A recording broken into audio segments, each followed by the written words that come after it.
Ciência Suja tem o selo da Rádio Guarda-Chuva. Jornalismo para quem gosta de ouvir.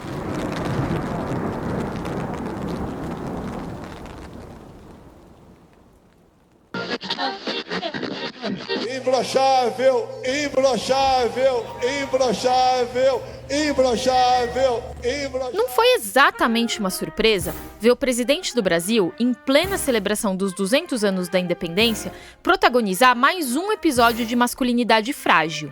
E foi menos surpreendente ainda ver ele transformar o 7 de setembro em um palanque, o que inclusive é considerado crime eleitoral. Tenho certeza que juntos, em outubro, daremos mais um grande passo para o futuro do nosso país e das nossas famílias. O feriado foi aquele show de horror que a gente já conhece. Teve o Bolsonaro agitando os seguidores dele contra o STF no Rio de Janeiro. E sabe também como funciona o Supremo Tribunal Federal.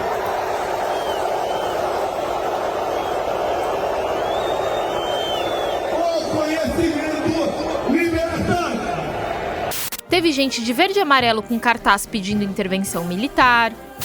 Algumas carregavam faixas com dizeres antidemocráticos. Em português e até em inglês, pediam intervenção militar com Bolsonaro no poder, o que é inconstitucional. E teve até paraquedista das Forças Armadas errando o local de pouso no Rio de Janeiro. Qual é, rapaziada? Os paraquedistas, mané. Tá dando ruim, canto dentro do morro, mané. Olha lá, aquele ali já era, lá, pai. Já é o terceiro que eu vejo aqui. Mas o que foi mais estranho e passou meio batido foi a defesa de pseudociências nesse dia. Na Avenida Paulista, em São Paulo, um carro de som foi ocupado pelo pessoal do Médicos pela Vida. Esse é um grupo que defende tratamento sem comprovação contra a Covid, que diz que a vacina na verdade faz mal, é aquele pacotinho anti-ciência todo. Se você não lembra, o Médicos pela Vida é também aquele mesmo grupo que publicou uma propaganda a favor do tratamento precoce nos principais jornais do Brasil em 2021, no auge da segunda onda da pandemia. E vale destacar que o anúncio foi pago por uma fabricante de ivermectina. Mas essas picadinhas não funcionam, todos vocês sabem que quem toma as picadas podem ser contaminadas, podem ficar doentes e morrem por essas picadas, mesmo tomando essas picadas. E muita gente está tendo problemas graves com essas picadas, de trombose, infarto, AVC, derrame. E isso tudo, ele sabe, o Bolsonaro sabe, mas infelizmente, se ele colocar isso tudo muito às claras, já combatem ele por não ter tomado a picada, imagina se ele fosse mais claro quanto a isso. Esse cara aí do Médicos pela Vida também usou o microfone do carro de som para falar que as vacinas, o isolamento social, a rejeição à cloroquina, tudo fazia parte de uma conspiração global que envolve a OMS e a ONU. E o que é muito louco é que esses papos conspiratórios sempre acompanharam o presidente Jair Bolsonaro e os seguidores dele, inclusive na área da saúde e mesmo quando isso não necessariamente é popular, fora do cercadinho dele. Um papo de boteco que eu já tive mais de uma vez é: por que o Bolsonaro me resolve criticar a vacina num país com uma larga tradição em vacinação? Do ponto de vista de popularidade, eu entendo um político falar que já tem a cura para Covid, por mais anticientífico que isso seja. Porque isso tem aquele apelo de solução mágica. Mas bater em vacina na terra do Zé Gotinha, pra quê? Tomando as minhas canjibrinas, eu cheguei a argumentar que era burrice mesmo. Mas apurando esse episódio, a gente viu que não. O fato é que não haveria Bolsonaro, nem fã do Bolsonaro, em um mar tranquilo. A existência dele depende do caos. Se o nosso presidente seguir o status quo, ou o consenso em uma coisa que seja, ele perde o apelo populista. Que o populismo é um estilo. O populismo é uma performance. Mas o populismo, ele observa três coisas dentro desse conceito do estilo populista. A divisão da sociedade o tempo inteiro entre povo e elite, povo do bem e elite do mal, a ruptura com a linguagem do politicamente correto, e, por fim, o terceiro elemento do populismo é essa incitação permanente de crises, né? A necessidade de você ter uma crise para resolver. E essa crise, em larga medida, ela é baseada em teorias conspiratórias e ela é fabricada, né? O Guilherme Casarões, que você ouviu aí, é cientista político e professor da Fundação Getúlio Vargas.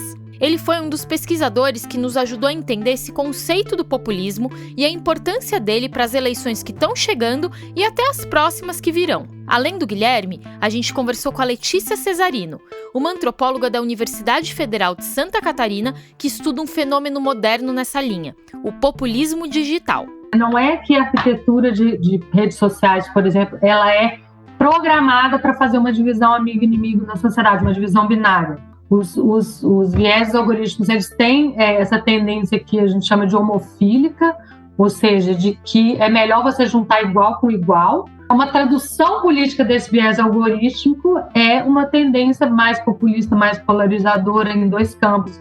Então, o populismo digital é meio que um fenômeno que usa plataformas e recursos da internet para disseminar discursos populistas e teorias que contrariam a ciência, e que está sendo usado principalmente pelos movimentos de extrema-direita em ascensão pelo mundo. Sem esse pano de fundo, talvez a gente não tivesse que discutir o bolsonarismo hoje. Ele e outros políticos vêm crescendo na esteira da crise econômica e social global e até, de certa forma, alimentando essa crise. Tem uma outra característica dos algoritmos também, que é bastante importante como base para esse tipo de movimento, que é o que alguns autores chamam de uma temporalidade de crise permanente. Né? Ou seja, o indivíduo, o usuário de internet, ele está sempre sendo interpelado por eventos, né? Um atrás do outro, você não consegue estabilizar hábito, estabilizar reflexão, né? Então você cria uma atmosfera mesmo de crise que é muito instrumental para certos tipos de influenciadores, de lideranças populistas, de teorias da conspiração.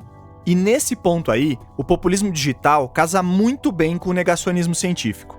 Vacina? Não, isso é coisa da OMS e do Bill Gates para promover assassinatos em massa ou rastrear a população. Aquecimento global? Não, essa é só uma desculpa globalista para invadirem a Amazônia e acabarem com a nossa soberania nacional. Controle de armamento? Que isso? Isso é só mais uma tática para deixar a população à mercê de líderes que querem criar uma ditadura comunista. Então, assim, não é à toa que dos 78 indiciados pela CPI da Covid, 20 estão concorrendo a cargos. Entre eles está a médica Nise Yamaguchi, a Mayra Pinheiro, que é a capitã cloroquina, o general Eduardo Pazuello e o Osmar Terra, aquele lá, sabe, que só deu bola fora nas suas projeções. Porém, esta epidemia, na minha opinião, vai ser menor e com muito menos dano para a população que a epidemia do H1N1, por exemplo. Quer dizer, o Bolsonaro pode até perder as eleições. Enquanto a gente grava esse episódio, parece provável que isso aconteça. Mas muita gente pode beber da fonte populista que elegeu ele. Neste episódio, a gente vai discutir essa onda negacionista e cheia de pseudociência que está ameaçando ganhar espaço no executivo e no legislativo. Tem negacionismo e conspiração para todos os gostos, mas a gente vai focar em duas áreas, saúde e meio ambiente, e mostrar o perigo que se esconde por trás disso. Eu sou o Theo Ruprecht. E eu sou a Thaís Manarini. E esse é o 6º episódio da 2ª temporada do Ciência Suja, o podcast que mostra que em crimes contra a ciência, as vítimas somos todos nós.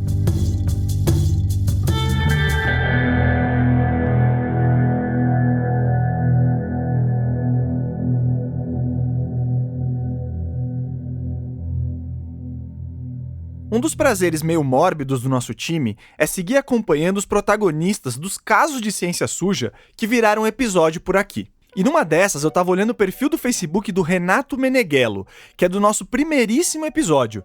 Você lembra dele, o médico da fosfetanolamina sintética, aquela pílula que curaria todos os tipos de câncer? Então... Eu sou Renato Meneghello, deputado federal. Estou aqui para falar sobre a fosfetanolamina. Você sabe o que é fosfetanolamina? É a substância que cura o câncer. Pois é, o cara tá concorrendo a deputado federal por São Paulo e com o slogan O Médico da Fosfo. Se bem que ele não tá contente só com a fosfo não. Ele quer liberar mais um monte de pseudagens. Vocês sabem o que é ozonoterapia? É um gás que cura entre 250 tipos de doenças diferentes. Tá? Vou liberar também as frequências, tá? E vou liberar a cama média do Tulocash. E a Mutamba, que é para pacientes com AIDS. Deputado federal, Dr. Renato Meneghello.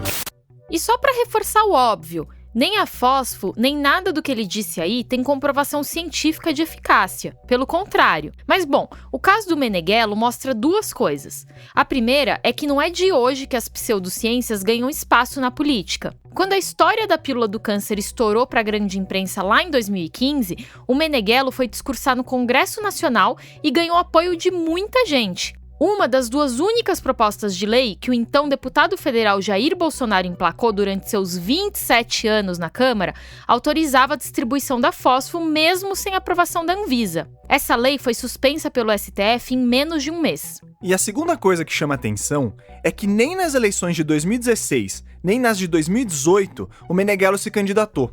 E nessa época, ele era bem mais conhecido. Por que então agora, em 2022, ele sentiu que dava para beliscar uma cadeira no Congresso Nacional? A gente aqui não sabe o que está na cabeça do Meneghello para responder essa pergunta. Mas a verdade é que a eleição do Bolsonaro e os 4 anos de governo dele puxaram essa onda de candidaturas negacionistas. O pessoal viu que o populismo dele, e como a gente já falou, esse populismo usa o negacionismo científico, dá voto. E não é pouco voto. Até o fechamento da edição, a nossa produtora Chloé Pinheiro colocou 53 candidatos negacionistas em uma planilha de Excel. Mas só porque não deu tempo de pesquisar mais. Enfim, tem de tudo ali. Mas o que chama atenção é a quantidade de médico e de gente ligada às pautas de saúde. Um levantamento do Metrópolis aponta um crescimento de 11% de candidatos desse setor em geral, e isso faz sentido em um momento de pandemia. É claro que tem médico bem intencionado ali no meio, mas o fato é que a saúde está na mira dos populistas. O Guilherme Casarões, aquele cientista político que falou antes, disse que existe até um conceito para isso, chama populismo médico. O que é isso, né? O populismo médico ou sanitário? Crises sanitárias oferecem muitas vezes para lideranças políticas a oportunidade de criar uma performance em torno daquela crise. Via de regra, o populista quer trazer uma solução rápida para um problema complexo. Então ele não vai gostar da ideia de testar direito um remédio antes de falar que ele é a cura da Covid-19, por exemplo. Tanto que o Bolsonaro já estava mandando o exército fazer mais cloroquina no dia 21 de março de 2020. Também, agora há pouco, me reuni com o senhor Ministro da Defesa, onde decidimos que o Laboratório Químico e Farmacêutico do Exército deve imediatamente ampliar a sua produção desse medicamento. A OMS havia declarado a pandemia de coronavírus no dia 11 de março. E menos de 2 semanas depois, o presidente já tinha uma solução perfeita para a crise. É ou não é um feito digno de reeleição? Num momento de crise, o populista ele se empodera justamente nessa perspectiva, completamente irresponsável na maioria dos casos, de oferecer uma solução milagrosa e rápida diante da lentidão tradicional da própria política tecnocrática. Mas e quando o tempo passa e a ciência mostra que essa solução na verdade não tem nada de milagrosa? E mais, que ficar batendo nessa tecla só matou mais gente. Aí o populista parte para as teorias conspiratórias e mantém sua base eleitoral atiçada. Porque todo mundo que foi contra a cloroquina ou que tinha ressalvas com relação ao uso da cloroquina como tratamento precoce, etc., passou a ser parte dessa conspiração complexa que envolvia a imprensa, a China, a OMS, o Dória. Aí isso também ajuda, Theo, a própria posição de vitimismo da qual o populista se beneficia com frequência. Né? Estão tentando me derrubar. Estão tentando impedir que eu ofereça a solução que eu sei que funciona. O populismo médico traz mais um efeito positivo para o político: virar o centro de debate. Pô, é só pensar que a cloroquina chegou a ser chamada de o remédio do Bolsonaro. Você tira o holofote do Mandetta, tira o holofote do secretário de doenças infecciosas do Ministério, você tira o holofote da comunidade médica e você volta o holofote para mim, o populista. Eu que falo em nome do povo, eu que sei a resposta, eu que conheço a verdade.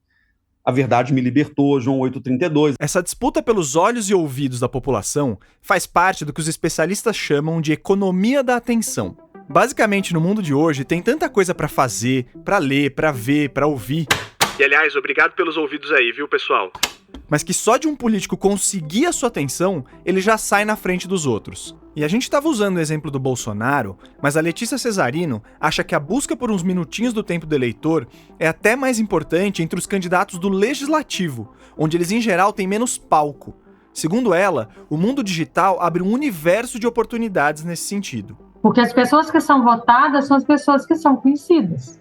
Isso desde antes da internet, né? Funciona assim. Só que agora a gente tem esses públicos alternativos que conseguem visibilizar pessoas por vias que não passam pelo mainstream dos partidos, né? Da grande mídia. É a partir desse caldo de cultura aí que uma médica como a Mayra Pinheiro, a capitã cloroquina, vira uma candidata a deputada federal viável. No meio de um monte de concorrente, ela ganha destaque por navegar no bolsonarismo e, acima de tudo, virar um dos símbolos do tratamento precoce. E não sei não, mas eu acho que a Mayra é capaz até de gostar desse apelido Capitã Cloroquina que a oposição pregou nela. Mas como que ela se destacou a ponto de ganhar essa alcunha infame no meio de tanto médico cloroquiner? Para responder isso, a gente vai trazer de novo a nossa produtora Chloé Pinheiro, que não é parente da Mayra, só para esclarecer. A Chloé acabou de lançar junto com Flávio Emery o Chloroquination. É um livro fantástico. Eu li e olha, vai virar documento histórico sobre como o Brasil virou o país das falsas curas para Covid. E no Chloroquination, a Chloé conta a história da Mayra Pinheiro.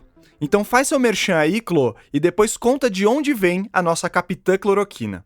Oi, gente, e obrigada, Theo, pela moralzinha.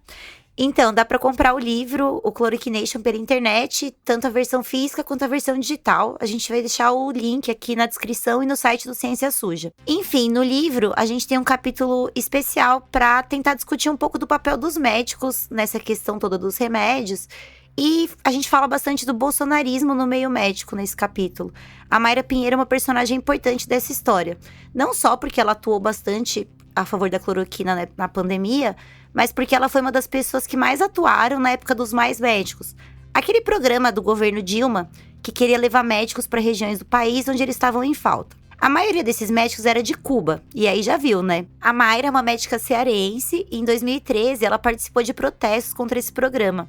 Eu acho que vocês lembram disso, que os médicos ficavam no aeroporto gritando coisas como volta para senzala, chamando os médicos cubanos de escravos.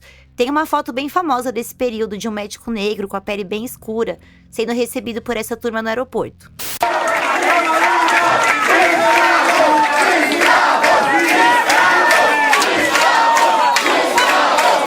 Nessa época, a Mayra, que nunca foi uma grande pesquisadora, enfim, não tinha muita relevância na área, tentou aproveitar a projeção do movimento para descolar uma carreira política. Em 2014, ela se filiou ao PSDB, lá do Ceará, e se candidatou para deputada federal, mas não foi eleita. Aí, em 2018, ela tentou o Senado e não rolou de novo.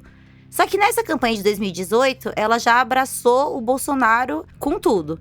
Aí, no ano seguinte, 2019, quando o Bolsonaro assumiu, ela foi chamada pelo então ministro Mandetta para participar do Ministério da Saúde, mesmo que ela não tivesse nenhuma experiência em saúde pública. Eu entrevistei o Mandetta para o livro, e ele me contou que fez isso, inclusive, para agradar a ala médica bolsonarista que tinha feito campanha para o presidente. Os médicos têm um histórico antipetista forte, né, que só se intensificou com essa história do Mais Médicos. Aí, quando a pandemia estourou, a Mayra fez o show dela. Foram várias coisas, mas talvez a atitude mais bizarra da Capitã Cloroquina tenha acontecido em janeiro de 2021. Quando Manaus estava sofrendo com a crise de oxigênio, que eu acho que todo mundo lembra bem, ela foi enviada pelo ministro Pazuello, um general da ativa na época, para entender o que estava acontecendo por lá e tomar as atitudes necessárias. Ela passou um dia lá e já deu o diagnóstico. O problema era a falta de tratamento precoce. Aí o Ministério da Saúde, em vez de correr atrás do oxigênio, perdeu dias bancando uma comitiva de médicos que ia de hospital em hospital e nos postos de saúde para forçar a adoção do kit Covid. A Capitã Cloroquina ainda chegou a lançar por lá o Tratikov, aquele aplicativo que apontava qual o tratamento adequado para pessoas com suspeita de Covid e mandava até grávida tomar cloroquina. Na época que ele saiu, um monte de gente fez testes com Tratikov e viu que ele recomendava cloroquina e ivermectina para todo mundo, independente de idade, sintomas, enfim. O negócio ficou tão feio que poucos dias depois do lançamento, o Ministério disse que não tinha lançado coisa nenhuma. Isso é muito bizarro, porque tá gravado em vídeo eles lançando. E hoje a gente lança aqui em primeira mão, né, o estado do Amazonas é o primeiro estado do Brasil que recebe o aplicativo Tratikov. Esse aplicativo foi desenvolvido pelos técnicos de uma das secretarias do Ministério da Saúde e ele tem como objetivo criar, adaptar um algoritmo já publicado cientificamente através de um trabalho de pesquisadores, cientistas brasileiros. Enfim, aí você ouviu a Mayra Pinheiro lançando o aplicativo que não foi lançado. Adivinha quem foi um dos pesquisadores por trás do algoritmo do Tratikov? Sim, o Flávio Cadejani, o Proxaboy, que você deve lembrar do nosso primeiro episódio dessa segunda temporada, a história da proxalutamida. Aquele remédio que foi testado meio nessa mesma época em Manaus e que terminou com 200 mortes na pesquisa. Enfim, se você não lembra, ouve lá depois pra ter noção do que eu tô falando, mas recomendo tomar um remédio pra enjoo antes. Bom, com tudo isso aí, tá mais do que justificado o apelido de Capitã Cloroquina e também a convocação que veio depois pra depor na CPI da Covid. Como a gente falou, a Mayra chegou a ser indiciada por essa história. Mas a Procuradoria-Geral da República, a PGR, do Augusto Aras, parece que não viu nada demais nas ações dela. E, como uma nota final, vale dizer que ela saiu do cargo que ela tinha no Ministério da Saúde para assumir um cargo mais escondido no Ministério do Trabalho, antes de sair para ser candidata mesmo. Boa, Clô. E tem uma coisa interessante dessa participação da Mayra Pinheiro na CPI da Covid, e que tem a ver com o populismo que a gente estava discutindo antes. É que um vídeo obtido pela Comissão do Senado e divulgado pelo The Intercept Brasil mostrou que antes do depoimento, a Mayra Pinheiro fez uma espécie de treino com um biólogo chamado Regis Andriolo. E tem um trecho muito revelador pro nosso tema aqui. Ele é um pouco longo, mas vale a pena. Qual é a bala de prata que eu posso levar estampada num cartaz para dizer aos senadores? Está aqui a prova estatística que eu tenho até hoje que hidroxicloroquina, que ivermectina funciona. E eu imprimi 2.400 páginas de evidência, mas eu sei que dentre essas que eu imprimi, boa parte, se a gente for analisar, pode ter os mesmos conflitos que o senhor acabou de falar aqui. Questões de metodologia inadequada. Então, o que eu levo para provar que nós estamos no caminho certo e que existe sim evidência? Então, repara que a Mayra não sabe se tem uma bala de prata para falar que tratamento precoce é benéfico. E ela própria aponta dúvidas sobre as evidências a favor da cloroquina e da ivermectina. Só que melhora. Ou piora, né? Sei lá. Tá. Pois é, cadê o estudo precoce, né? Tratamento precoce. Não tem esse estudo. O Regis Andriolo, que é defensor da cloroquina, falou, abre aspas, não tem esse estudo. Ou seja, o cara que serviu de consultor da Capitã Cloroquina diz que não existe um estudo que comprove o benefício do tratamento precoce. Isso aí deixa claro que até a Mayra Pinheiro não tinha convicção na cloroquina. Ou pelo menos não uma apoiada em ciência. E mesmo assim, ela vai e segue defendendo o kit Covid. Por quê? A nossa hipótese, e é só uma hipótese, é o populismo médico. Sem o kit Covid, a Mayra volta para a escuridão e aumentam as suas chances de fracassar de novo nas eleições. Agora, com o kit Covid, ela é a Capitã Cloroquina e tem chances de descolar uma cadeira na Câmara dos Deputados.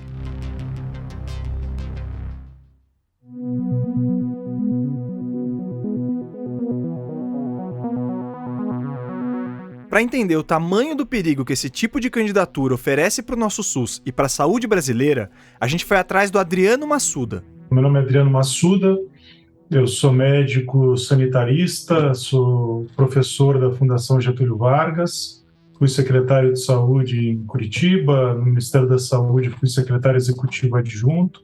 Depois dessa experiência na gestão do SUS, eu fiquei 3 anos na Universidade de Harvard, fazendo meu pós-doutorado como pesquisador visitante na Escola de Saúde Pública. O cara sabe do que ele tá falando. E o Massuda acha que se muitos desses médicos negacionistas entrarem no governo, a gente corre um risco de ver novas cloroquinas ganhando força. A seguir, um Ministério da Saúde que coloca negacionistas para comandar a estrutura de avaliação de tecnologias e que deixe de se usar as melhores evidências científicas para conduzir as decisões das políticas públicas, o risco é um envenenamento em massa da população. Medicamento é isso, se você não dá na dose certa, se você não dá para o problema certo, ele é veneno. Então, o risco de pessoas como essa ocuparem cargos de decisão é você fazer uma grande contaminação da população. A boa notícia é que o Massuda não acredita que essa turma vai conseguir se eleger em peso para cargos no Executivo e no Legislativo. Então a maior preocupação, segundo ele, é evitar que lobbies do Congresso contaminem instituições técnicas como a Anvisa e a Conitec, que ajudam a decidir quais medicamentos vão parar no SUS, como aliás já aconteceu na gestão Bolsonaro. Por outro lado, o Massuda comentou que o clima atual deixou o debate sobre a saúde bem raso no geral. Então, quando você vê assim, candidatos qualificados, você vê que a proposta para a saúde, em geral, se resume a ampliar acesso à atenção especializada, fazer mais hospital dia, que assim, são propostas bastante simplificadas, bastante rasas do que significa hoje o que você precisa fazer no SUS. Não é que construir hospital não seja importante em alguns cenários.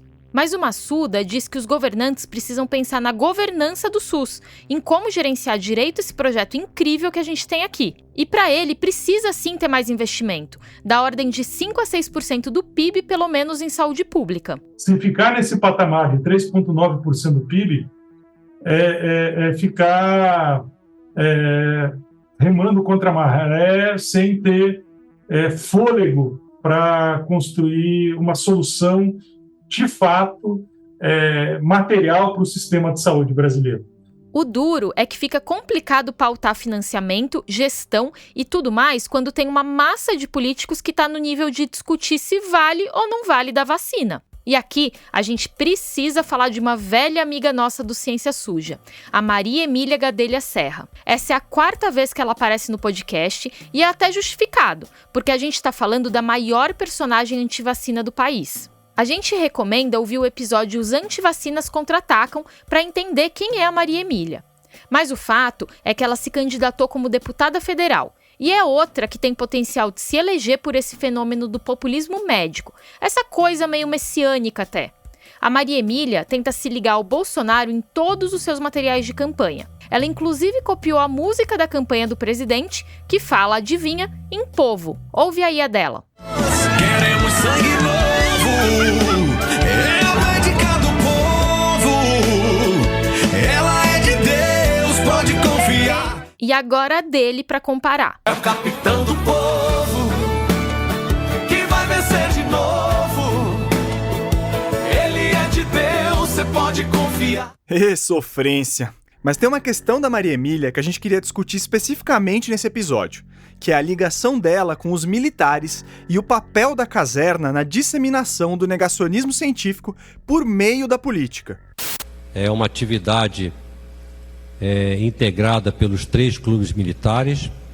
Nós tivemos, então, essa honra de receber aqui a doutora Maria Emília para nos trazer esse assunto que está mais do que em pauta, é um assunto mais do que atual.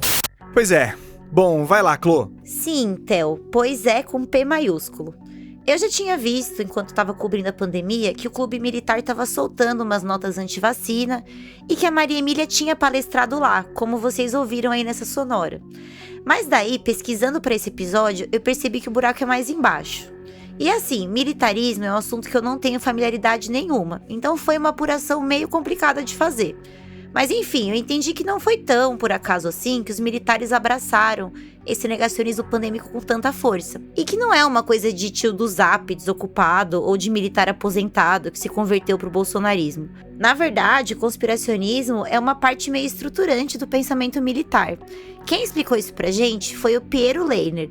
Eu sou Piero Lerner, sou antropólogo e professor titular da Universidade Federal de São Carlos, do Departamento de Ciências Sociais e do Programa de Pós em Antropologia Social. O Piero é um dos poucos caras que conseguiu estudar os militares de dentro da caserna. Ele escreveu recentemente o livro O Brasil no Espectro de uma Guerra Híbrida. Explicando de um jeito bem resumido, nesse livro ele propõe que os militares promovem uma espécie de guerra constante contra seus inimigos internos, em especial a esquerda. E para isso, eles usam táticas e operações psicológicas que são inspiradas em manuais de guerra de outros exércitos do mundo, como os Estados Unidos. E ele também constrói toda uma tese para explicar como os militares arquitetaram a volta ao poder desde o governo Dilma. Em 2016, ano do impeachment da Dilma, dos 16 generais que ocupavam as cadeiras do alto comando do Exército, 14 foram trabalhar no governo Bolsonaro. Então, se você me disser que não tem um projeto deles aí, assim, realmente assim, fica muito estranho. Enfim, a gente não vai entrar muito nisso. Mas, se você quiser saber mais, a gente recomenda que você escute o episódio 70 do podcast Rádio Escafandro. Ele se chama Os Generais e o Cerco a Brasília. Ele é feito pelo nosso parceiro de rádio guarda-chuva, o Tomás Chiaverini. E nesse episódio, o Tomás conversa com o Piero, que explica isso muito melhor do que eu vou conseguir fazer aqui. Tá bem bom. No núcleo duro, vamos dizer assim, do processamento doutrinário e ideológico militar, a dissimulação é central. Então, isso que a gente está lendo como uma fake news, para eles é um método. Tanto que o Clube Militar foi um dos primeiros lugares a abrir a porta para o finado astrólogo Olavo de Carvalho, o ideólogo do governo Bolsonaro. O Piero conta no livro dele que desde 2001 o Olavo era recebido com pompa e circunstância no Clube Militar. E mais do que isso, tem muita matéria na internet mostrando que o Olavo virou uma referência bibliográfica em trabalhos acadêmicos nas escolas do Exército. E o Clube Militar é a porta de entrada não só para o Olavo, mas para Maria Emília e para outros médicos antivacina e cloroquiners que pintaram por lá na pandemia. A gente vai deixar no nosso material de apoio um flyer de uma dessas palestras. No Clube Militar, as ideias são galvanizadas, para usar um termo do próprio Piero. Mas tem um lugar na internet onde essas mesmas ideias conspiracionistas se difundem e ganham ainda mais eco. Quer dizer, tem vários lugares, mas a gente vai falar de um bem específico, que pinta um verniz militar do negacionismo. É o site defesanet.com.br. Esse site é um dos principais portais de notícias sobre as Forças Armadas e virou um reduto de conspiracionismo pandêmico pesado. Eles chamam as vacinas de arma de poder mundial, para ter uma ideia, e dizem que a pandemia é uma guerra. Tem muita loucura por lá. Para vocês terem ideia, eu vou me segurar aqui para não dar risada, eu cheguei a ver um artigo com o título: Viciados em crack possuem mais garantias de direitos civis do que pessoas não vacinadas. Mais ou menos até 2014, eles basicamente eram um portal de informação.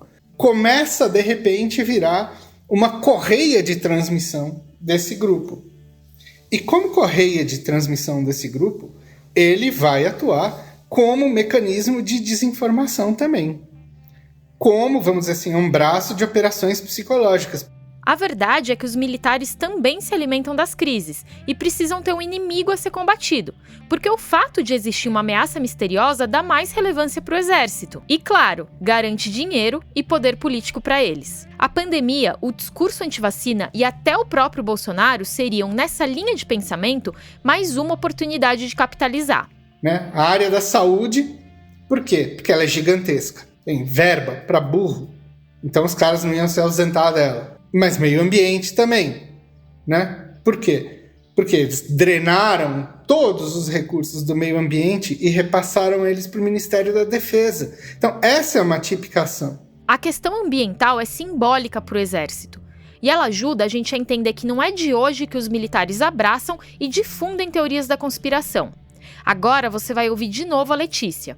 E tem um elemento também histórico, que o conspiracionismo anticomunista, esse é estruturante dos militares brasileiros já há bastante tempo. Então essas teorias da internacionalização da Amazônia, por exemplo, de que o movimento indígena, por exemplo, os antropólogos, as ONGs de defesa do meio ambiente seriam fachadas para interesses internacionais, isso é uma explicação conspiratória, que está aí desde muito antes da internet. A gente tem os livros, a gente tem os boletins. E uma nota curiosa. Adivinha quem também deu palestra no Clube Militar anos atrás? Que enquanto estamos nesse momento de tranquilidade no aspecto de cobertura de imprensa, porque só fala de Covid, e ir passando a boiada. Pois é, o ex-ministro do Meio Ambiente e candidato a deputado federal, Ricardo Salles. Mas calma que a gente vai falar de meio ambiente e do Ricardo Salles mais pra frente. A gente só tocou nesse assunto agora para mostrar como essas pautas todas servem a interesses parecidos. Vira tudo um mix negacionista para evitar fazer o que realmente é preciso. A gente não sabe quanto desse negacionismo científico dos militares é projeto e quanto, na verdade, é mais consequência de senilidade, com todo respeito. Mas é inegável que os caras têm interesse em continuar no poder. Tanto que tem uma porção de militares concorrendo a cargos esse ano, incluindo o ex-ministro da Saúde Eduardo Pazuello, o homem que mandou cloroquina em vez de oxigênio para Manaus. Tu tá falando com um cara que sabe tudo de segurança, ou grande parte da segurança, sabe bastante de saúde. Eu não sabia nem o que era o SUS. Mas lembra que a gente prometeu falar de meio ambiente? Então segura só mais um pouquinho, que depois do intervalo a gente entra nessa.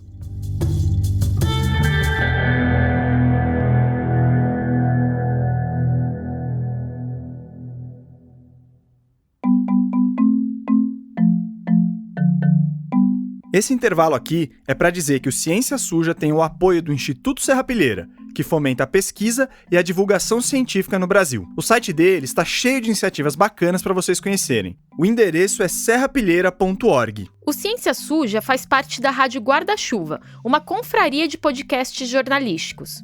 E pela falta de um, hoje a gente trouxe 2 parceiros nossos. Oi, eu sou Bruno Tadeu, jornalista em Manaus, Amazonas, de onde eu produzo o Afluente, um podcast sobre a Amazônia. Nele tu encontra histórias como a do inventor do barco mais rápido de todos, e também da luta pela preservação da maior reserva extrativista do Brasil, entre outras muitas. O Afluente está no Twitter com @afluentepodcast e no Instagram com Afluente Jornalismo.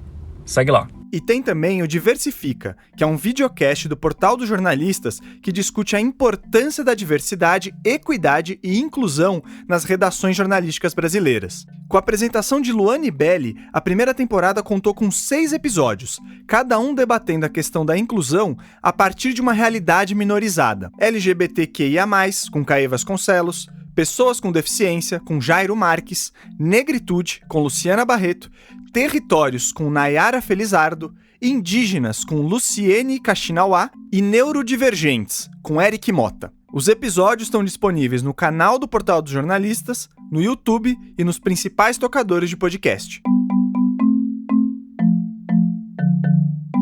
O Brasil é uma república federativa cheia de árvores e gente dizendo adeus. A frase é do Oswald de Andrade e aparece no romance Serafim Ponte Grande, que foi publicada há quase 90 anos. Mas daria para adaptar a frase do Oswald para o Brasil atual. Ficaria meio assim: o Brasil é uma república federativa sem tantas árvores assim e cheia de cientista bom dizendo adeus.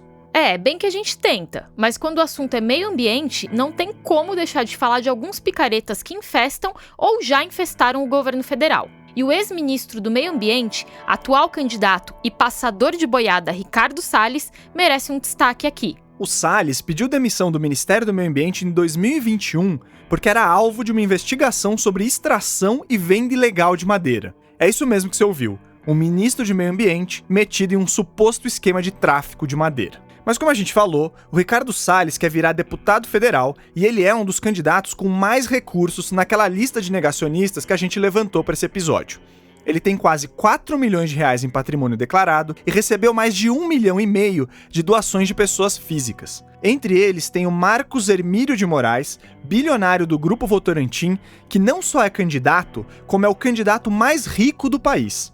Tem também o Hélio Seibel. Ele é dono da Léo Madeiras, que é uma empresa de insumos para marcenaria, mas que ironicamente via voltando sua carteira de investimentos para o ESG, que são essas aplicações focadas em sustentabilidade e meio ambiente. Em 2019, em uma viagem pela Amazônia, o Ricardo Salles defendeu a recuperação da rodovia BR-319, que liga Manaus à capital de Rondônia, Porto Velho.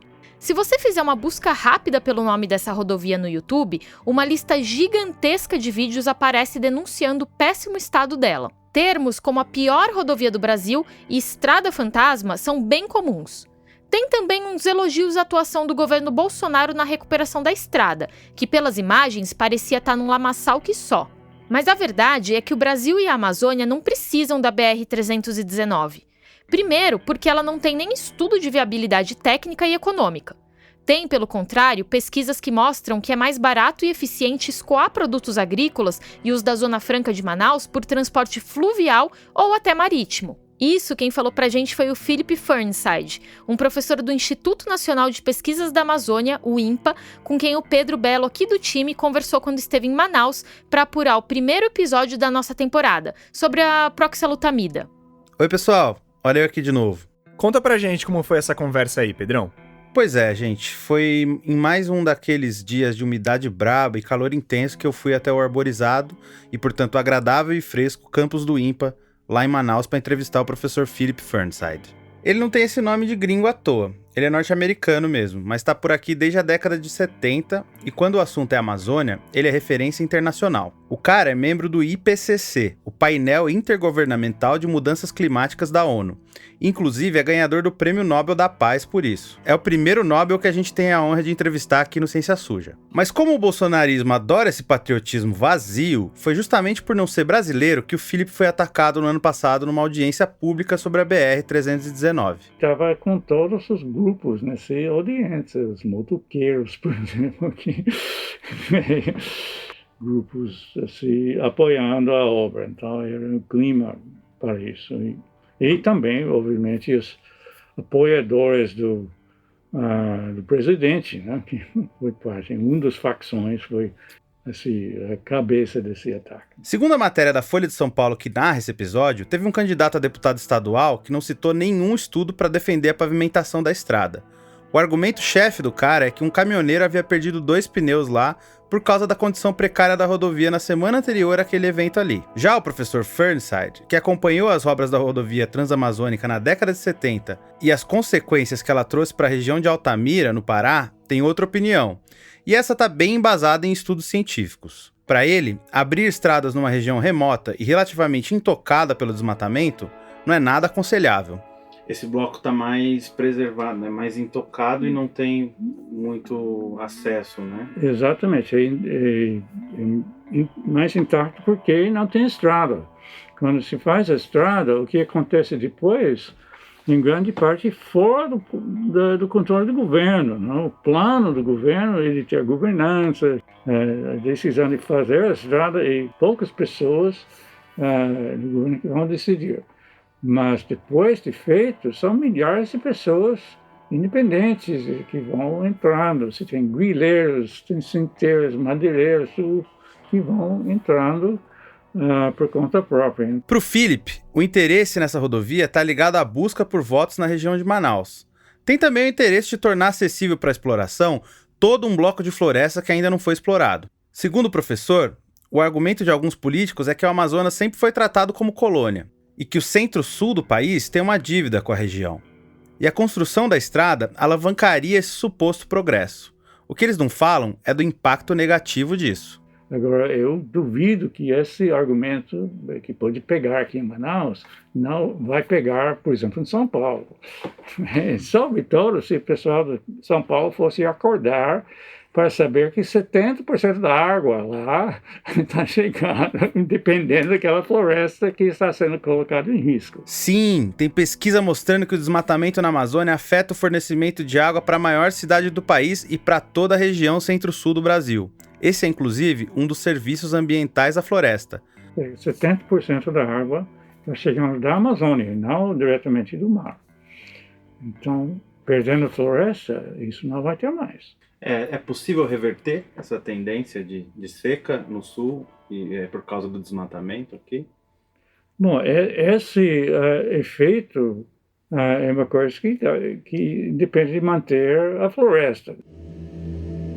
Pois é, a manutenção da Amazônia, a maior floresta tropical do planeta, tem impacto direto no regime de chuvas em outras regiões do país. Algo que afeta também uma das principais atividades econômicas do Brasil, o agronegócio. Só que isso vem sendo ignorado há anos por uma parcela desse setor. A bancada do agronegócio é bem conhecida por manipular dados e ignorar as evidências que apontam as consequências negativas do comportamento do setor. O Ricardo Salles é só o mais recente expoente desse discurso. O guru científico do Salles, e um dos caras que acabou inserindo ele no governo Bolsonaro, é um pesquisador da Empresa Brasileira de Pesquisa Agropecuária, a Embrapa.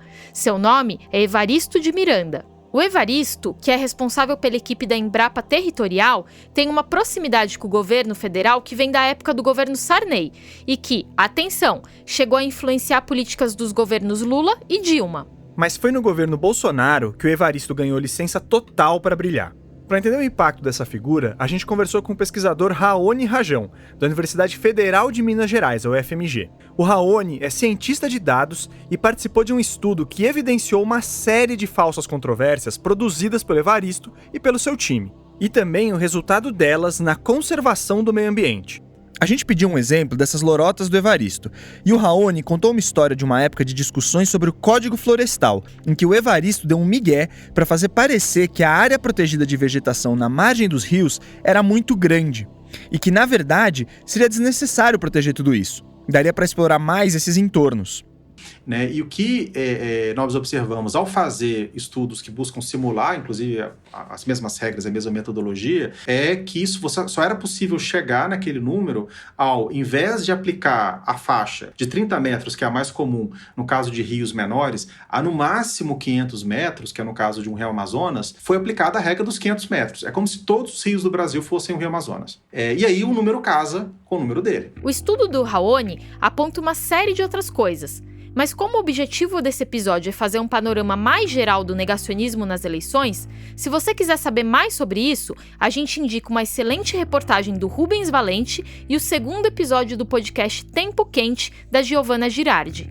Os links estão na descrição do episódio. Enfim, o impacto desse monte de picaretagem é algo que a gente está vendo agora. O Brasil vem batendo recordes sucessivos de desmatamento, ano a ano, mês a mês. Tá até difícil de contabilizar o tanto de marca negativa. Mas vai lá uma notícia do dia 20 de setembro de 2022, na semana em que a gente tá gravando esse episódio. O total de queimadas na Amazônia nos primeiros 9 meses do ano já superou o número do ano passado inteiro. O que aconteceu no sul do bioma Amazônia com relação ao padrão de chuva, não só a quantidade, mas quando que essa chuva caiu, e como que isso mudou nas últimas 2 décadas.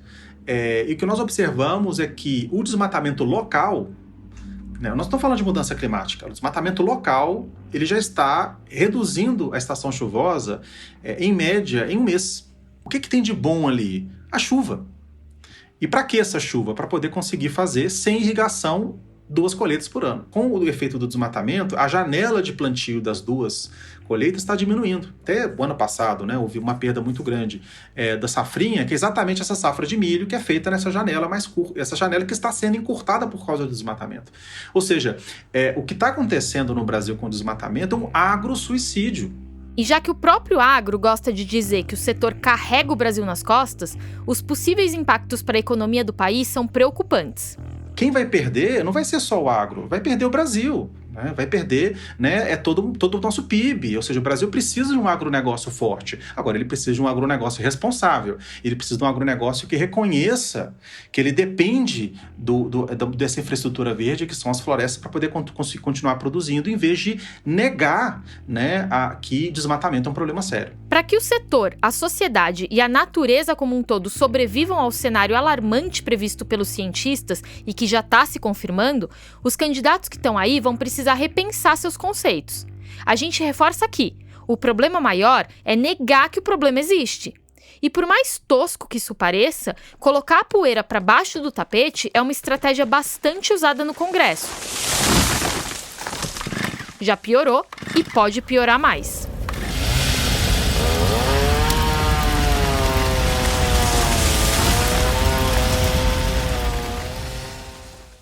Todos esses casos e discussões que a gente trouxe até agora podem passar a impressão de que os políticos negacionistas são abertamente negacionistas, como se eles admitissem que estão defendendo pseudociências. E tem uns que seguem mesmo essa linha, como lembrou Guilherme Casarões. Então, uma coisa é você falar como o López Obrador, que é um populista de esquerda no México, né, o presidente mexicano, que falava assim, basta vestir um amuletinho de Nossa Senhora que você não vai pegar a Covid. Né? Ou o Lukashenko lá da Bielorrússia falando, não, basta tomar vodka que você não vai pegar a doença. Isso é negacionismo escancarado, isso como é que fala? Superstição, é simpatia, é outra coisa. Mas o Casarões chamou a nossa atenção para um ponto óbvio e que ainda assim é ignorado. o de que muitos candidatos negacionistas dizem defender a verdadeira ciência, entre aspas. Esse pessoal se diz injustiçado pela comunidade científica, mas precisa usar a linguagem científica para tentar passar alguma credibilidade. O que aconteceu no caso brasileiro e no caso americano foi o uso pontual, mas sistemático, de dados científicos esparsos e parciais para tentar contrapor-se à ciência mainstream no próprio campo em que a ciência estava lá discutindo a eficácia de remédio, que é o campo da narrativa científica. A gente viu muito disso na pandemia. O cara pega um dado isolado de um estudo ou recorre a pesquisas fraquinhas para defender um ponto, como o de que cloroquina funciona para Covid ou de que o aquecimento global não é uma ameaça. A gente tinha o Bolsonaro nas lives de quinta-feira lendo números sobre máscara, sobre lockdown, sobre vacina, mas como ele só dava o número, ele não contava o processo, ele não explicava a procedência do paper ou falava nada especificamente sobre os estudos. Para quem estava ouvindo, eu acho que essas pessoas estavam ali sendo seduzidas por uma narrativa que a gente chama de ciência alternativa, que vai conseguir dominar certos campos dos apoiadores do Bolsonaro, mesmo depois da tragédia de 680 mil mortos por Covid. A consequência desse movimento que o Casarões comentou é que a gente não deve esperar uma bancada anti-vacina, por exemplo. O medo, na real, é a gente eleger um número considerável de negacionistas ao ponto de eles criarem uma bancada da ciência, entre aspas, só que dessa ciência alternativa, que no final das contas é ciência suja. Ou que essa ciência alternativa acabe virando uma coisa transversal, uma forma de argumentar para passar leis e projetos absolutamente prejudiciais. Imagine um monte de Ricardo Salles defendendo boi bombeiro para conter queimadas no Pantanal e um dia um monte de Maria Emília passando projetos para oferecer remédios sem o aval da Anvisa no outro, e isso soltando uns dados mequetrefes, mas atraentes. E aí, um negacionista apoia a pauta do outro. O antivacina vota pela destruição da Amazônia. O negacionista climático vota contra a vacina. Tudo para proteger a liberdade, a família e a soberania nacional. Essas palavras-chave sem muito significado real. Então, eu acho que o que está acontecendo hoje é que a gente está diante de uma proliferação de mini-Bolsonaros, reproduzindo no nível estadual ou de deputado federal e etc., o mesmo conjunto de elementos que tornaram o Bolsonaro o populista mais bem-sucedido da história do Brasil recente. E tem um outro aspecto um pouco mais sinistro dessa história. O negacionismo como um movimento estruturado tem uma origem fascista, e isso não é exagero. No recém-lançado livro Negacionismo, uma construção social do fascismo no tempo presente, o historiador Michel German explica que o negacionismo ganhou força com a extrema-direita depois da Segunda Guerra Mundial. A perspectiva primeira dos negacionistas era a busca pela reabilitação da extrema-direita na arena política. Para isso, foi necessário um exercício de passar o passado a limpo. A relação entre fascismo e negacionismo é complexa, mas a verdade é que a ciência incomoda um regime ultranacionalista e autoritário, porque ela comprova, por exemplo, que não tem um povo melhor e um pior para você odiar. E a todo momento, ela faz os governantes terem que repensar estratégias, especialmente aqueles planos mais populistas. Tem um texto de 2021 do historiador Jean Rouchel para o portal Deviante que é bem interessante nesse sentido. A gente separou 2 trechos aqui para você. Os nazistas do Terceiro Reich adoravam a tecnologia, mas apenas no limite da praticidade da mesma, por ser um conhecimento instrumental utilizado para algo, no caso, a morte. Mas no cerne da mentalidade fascista, há um ódio ao saber pelo saber. O fascista representa o, abre aspas, não sei, não quero saber e tenho raiva de quem sabe. Fecha aspas. A transitoriedade, relatividade e a parcialidade do conhecimento significam fraqueza para o fascista infantil, que necessita viver para sempre sob os cuidados do grande líder, do pai, do grande dono da verdade. E agora, o segundo trecho. O pensar sempre foi visto como símbolo de fraqueza e imobilidade, portanto, odiado em vários regimes fascistas. Para esses, a humildade e a incerteza que há na atitude do filósofo precisa ser eliminada, dando espaço às ações totalitárias. Essas sim possuem valor heróico. Não é estranho o fato de que cada vez mais as pessoas irracionais sejam aplaudidas e endeusadas. A gente não quer dizer que os negacionistas vão transformar o Brasil numa Alemanha nazista. Até porque hoje a moda nem é mais criar um regime que acaba abertamente com a democracia, como explica o Guilherme Casarões. Tem um dado interessante dessa extrema-direita contemporânea que pelo menos o pedaço mais expressivo politicamente dessa extrema-direita convive com a democracia. Então são expressões autoritárias que topam jogar o jogo democrático, ainda que no fim das contas, às vezes busquem subverter a democracia. Mas a onda dos autocratas de hoje é ir cozinhando a democracia em fogo baixo. Você vai queimando as instituições aos poucos, até uma hora que só sobra a carcaça delas. É a Fundação Nacional do Índio que impede a demarcação de terras indígenas, o órgão de saúde que coloca antivacina para falar em audiência sobre vacinação, o Ministério do Meio Ambiente que permite grilagem, a Fundação Cultural Palmares alegando que não tem racismo no Brasil. Mas a gente pode barrar o negacionismo e as consequências mais perigosas dele, empurrando as coisas para o outro lado, segundo os nossos entrevistados. Pode ser uma ameaça, mas, de novo, ela é reversível na medida em que se todo o resto da estrutura política nacional tiver apontado para um caminho diferente, essas vozes isoladas elas vão perder potência, né? Um caminho é, de fato, eleger mais cientistas, ou gente acostumada a lidar com centros de pesquisa. Você desce a ciência, digamos assim, da Torre de Marfim, né, para ser um grupo de interesse como qualquer outro.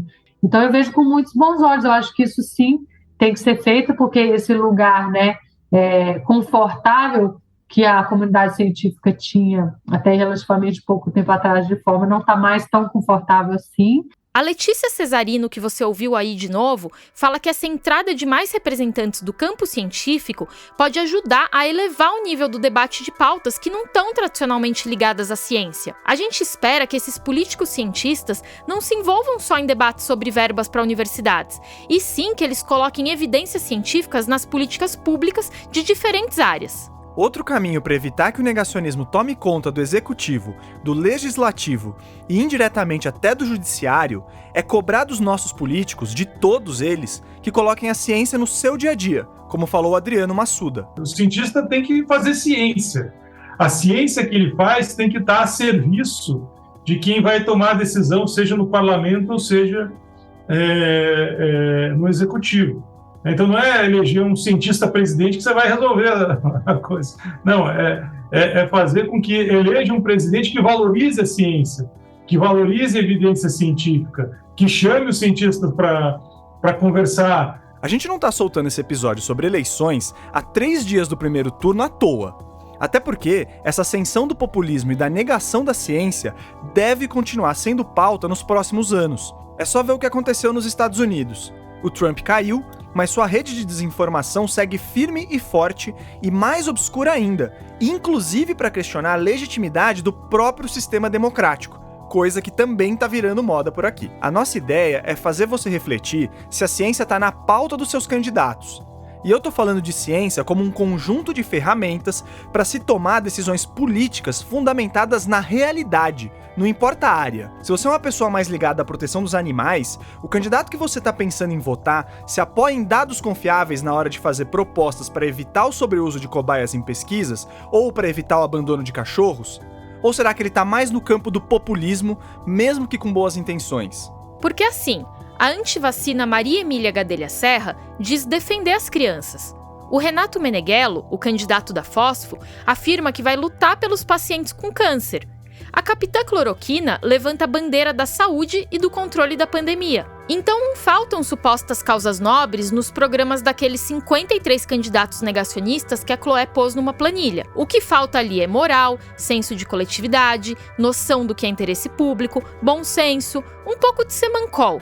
E também falta muita ciência. O negacionismo, abastecido por essa estratégia da ciência alternativa, ele foi tão avassalador nesses últimos tempos, porque a gente tinha toda uma estrutura favorável a isso. Era o presidente da República, eram os ministros, eram os assessores paralelos. Cortar o negacionismo pelo topo da cadeia é importante. Bom voto no domingo, pessoal!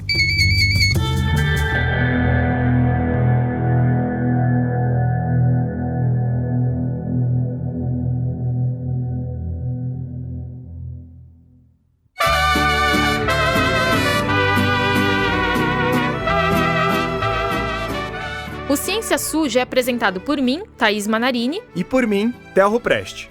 Esse podcast é uma produção da Nave Reportagens, do Felipe Barbosa e do Pedro Belo. O roteiro e a produção deste episódio são da Chloé Pinheiro, do Pedro Belo, do Felipe Barbosa e do Theo. Todos nós revisamos o texto. A edição de som e as trilhas são do Felipe Barbosa.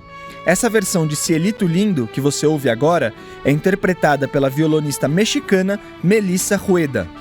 As vozes complementares deste episódio são do Felipe Barbosa. Nesse episódio, nós usamos trechos de áudios do UOL, do Poder 360, TV Globo, Jornal da Record, TV Câmara, DCM TV, Diário do Rio, CNN Brasil, além de áudios de materiais publicados no YouTube, Twitter e Facebook.